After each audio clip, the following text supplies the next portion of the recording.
Saya perlu mengundang sejumlah VIP terpilih sebagai tamu istimewa untuk peluncuran produk mendatang. Namun, perusahaan Geraldine telah beroperasi selama bertahun-tahun dan memiliki begitu banyak VIP, saya tidak tahu harus memilih siapa. Apakah kamu takut menyinggung perasaan orang lain? Kenzi tersenyum ketika dia mengambil daftar nama dan melihatnya. Istriku, jangan takut. Beri peringkat mereka berdasarkan berapa banyak yang telah mereka habiskan tahun ini dan pilih 20 teratas. Mereka tidak hanya dapat menghadiri peluncuran produk, mereka juga akan menjadi orang pertama yang mencoba produk baru. Dengan begitu, para VIP dengan peringkat lebih rendah akan berusaha lebih keras tahun depan dan menghabiskan lebih banyak uang. Alexa tersenyum. Aku benar-benar punya otak bayi untuk tidak memikirkan hal itu. Menjalankan bisnis tidak pernah mudah. Meskipun kamu sangat berkemampuan, kamu tidak punya pengalaman bersaing di pasar. Jadi, kamu hanya melihat banyak hal di permukaan saja. Kenzi menghibur. Jangan takut, aku di sini. Berhenti di sini dan istirahat, oke? Alexa melingkarkan tangannya di leher Kenzi dan menganggukkan kepalanya. Aku hanya mendengarkanmu. Kenzi memperlihatkan senyuman hangat dan membawa Alexa ke kamar tidur. Ia kemudian menegaskan kembali, apakah kamu siap mengungkapkan identitasmu pada peluncuran produk? Jangan terburu-buru, waktunya tidak tepat. Aku senang melihat Arsy berpikir bahwa rencananya telah berhasil. Aku belum cukup bermain-main dengannya. Menjelang larut malam, Arsy muncul di koridor sebuah hotel tertentu. Dia menutupi dirinya dengan erat saat dia menyelinap ke kamar 3436. Kamu di sini, pria itu memegang segelas anggur merah sambil berbalik dan menatapnya. Aku tahu kamu akan datang kepadaku cepat atau lambat. Bisakah kamu benar-benar membantuku? Arsy bertanya dengan hati-hati saat dia berdiri di dekat pintu. Tidak terlalu sulit, pria itu tertawa sebelum meletakkan gelas anggurnya, berjalan ke arah Arsy dan menariknya ke dalam pelukannya. Keluarga Giandra berada dalam kekacauan total. Kamu harus memutuskan semua hubungan dengan mereka. Ini termasuk menyingkirkan anak itu. Mengapa aku harus mempercayaimu? Arsy tidak mau mengambil risiko. Pria ini sangat berbahaya, sehingga dia sudah melibatkan keluarganya sejak awal. Ayo, Arsy, jangan bilang padaku bahwa kamu tidak tahu kamu sedang duduk di tengah-tengah skema orang lain. Keluarga Giandra saat ini berada di ambang kebangkrutan. Segera setelah kamu memiliki kendali atas perusahaan Geraldine, apakah menurutmu keluarga Giandra akan memperlakukanmu dengan baik? Belum lagi, pria itu tersenyum dengan sikap tenang dan gelap. Di balik kacamatanya ada sepasang mata yang menawan. Keluarga Geraldine juga tidak menghargaimu. Mengapa kamu membantuku? Inilah hal yang paling membuat Arsy penasaran. Karena aku ingin menang. Setelah berbicara, pria itu secara resmi memperkenalkan dirinya. Nama saya Brandon. Istri saya meninggal 1 tahun yang lalu dan saya memiliki seorang putra berusia 3 tahun. Apakah kamu ingin tahu lebih banyak? Saya baru di dewan direksi perusahaan Geraldine.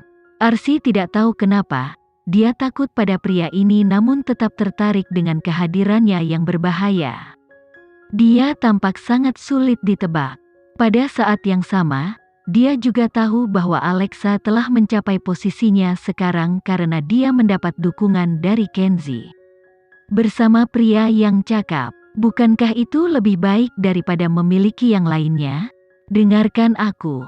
Pertama-tama kamu harus membebaskan dirimu dari keluarga Giandra. Sedangkan untuk anakmu, kamu dapat menyimpannya untuk sementara waktu untuk digunakan melawan Alexa. Arsy tercengang saat dia menatap kosong ke pria di depannya. Namun, pria itu hanya memandangnya sambil menyeringai. Arsy tidak bisa menahan diri untuk mundur beberapa langkah. Dia awalnya ingin melarikan diri, tetapi untuk beberapa alasan, pria itu memiliki pesona yang membuatnya sulit untuk pergi. Sepertinya ada suara di kepalanya yang menyuruhnya menyetujui idenya. Jika dia setuju, dia akan punya harapan. Sejak saat inilah Arsy lupa apa artinya membuat perjanjian dengan iblis. Ketika ambisinya didorong oleh orang lain, tingkat kejahatan membuatnya benar-benar kehilangan dirinya sendiri. Berita tentang keluarga Gyandra sedang diselidiki, dengan cepat menyebar ke seluruh Indonesia. Hari di mana berita tersebut menyebabkan keributan, adalah hari di mana keluarga Gyandra terpaksa mengumumkan kebangkrutan mereka. Untuk menyelamatkan suami dan putranya, Ibu Linda berusaha sekuat tenaga. Namun, penyelidikannya ketat dan tidak ada kemungkinan keringanan hukuman. Dia dipukul dengan cepat dan kuat, dan dalam sekejap, dia menyadari bahwa dia telah menghabiskan sebagian besar tabungan keluarganya.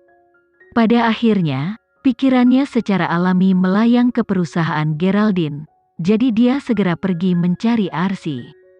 Tentu saja, Arsy setuju untuk bertemu dengannya, tetapi sorot matanya sangat berbeda dari sebelumnya. Arsy, inilah kesempatanmu untuk membuktikan kesetiaanmu. Kami mengizinkanmu masuk ke dalam keluarga kami, jadi inilah waktunya bagimu untuk berguna. Cepat dan pikirkan cara untuk mendapatkan uang, ini mendesak.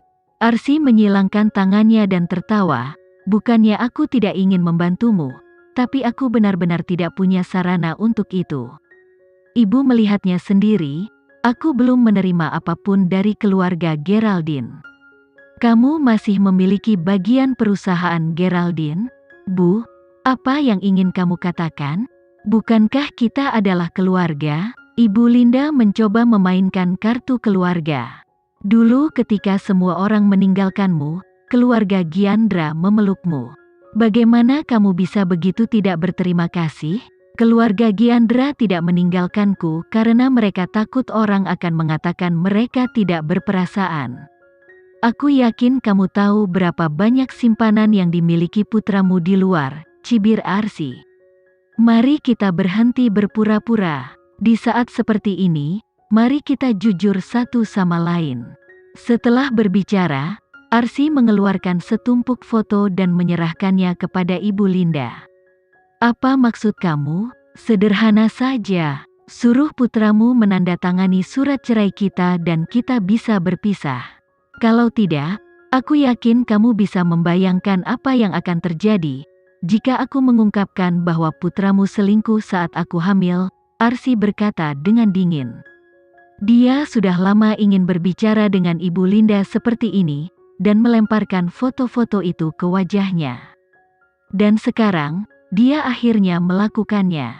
Jadi hatinya dipenuhi dengan kepuasan. Ibu Linda tidak terlihat terkesan, dia tidak pernah menyangka Arsy akan melakukan ini. Arsy sebenarnya telah meninggalkan jalan keluar, dan menggunakannya ketika keluarga Linda berada dalam kondisi terburuknya. Arsy, kamu benar-benar mengagetkanku. Ibu Linda tertawa sambil memegang foto-foto itu. Hebat, ini bagus. Kamu ingin bercerai? Aku akan mengabulkan keinginanmu, dasar gadis tak tahu malu. Setelah berbicara, Ibu Linda hendak berdiri, tetapi Arsy selangkah lebih maju. Saya pernah sangat menderita di bawah tanganmu. Sekarang, saatnya mengembalikannya kepadamu. Saya berharap keluarga Gyandra mengalami kehancuran lebih awal. Jangan berpikir bahwa hanya karena kamu mengabaikan kami, kamu akan bisa menang melawan Alexa. Sejujurnya, kamu dan Alexa seperti perbedaan antara tanah dan awan. Alexa mencapai posisinya saat ini karena metodenya yang juta kali lebih baik daripada milikmu. Tunggu dan lihat saja, kamu akan mendapatkan momen menyedihkanmu. Arsy mengejek Ibu Linda sebelum dia berbalik dan meninggalkan kafe.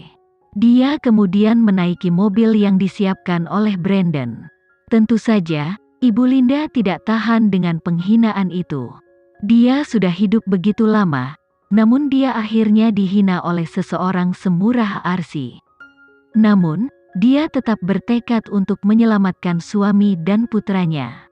Saat dia hendak meninggalkan kafe, Seorang pria yang memegang tas kerja tiba-tiba melangkah ke depannya. "Halo, Nyonya Linda.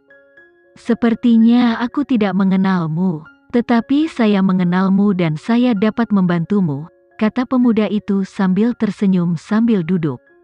"Mari kita ngobrol. Mungkin aku bisa memberimu kabar baik. Tidak ada orang baik di dunia ini. Jika kamu pergi sekarang, kamu mungkin kehilangan satu-satunya kesempatan untuk menyelamatkan suami dan anakmu." Pria itu tenang sambil menahan kata-katanya. Ibu Linda sedikit terkejut, tapi akhirnya duduk kembali. "Saya akan membeli saham yang kamu miliki untuk perusahaan Gyandra sebagai imbalan atas kebebasan suami dan anakmu." Sekian dulu ya video kali ini, kita lanjutkan lagi videonya di lain waktu. Oh iya, bagaimana menurut kalian? Semoga bisa sedikit menghibur kalian semua. Untuk teman-teman yang baru nonton jangan lupa subscribe ya hehehe. Dan kalau teman-teman ada yang ingin gabung langganan bisa langsung gabung saja untuk dapat fitur yang menarik dan sedikit membantu Mimin. Terima kasih banyak sudah menonton, sampai jumpa lagi, bye bye bye.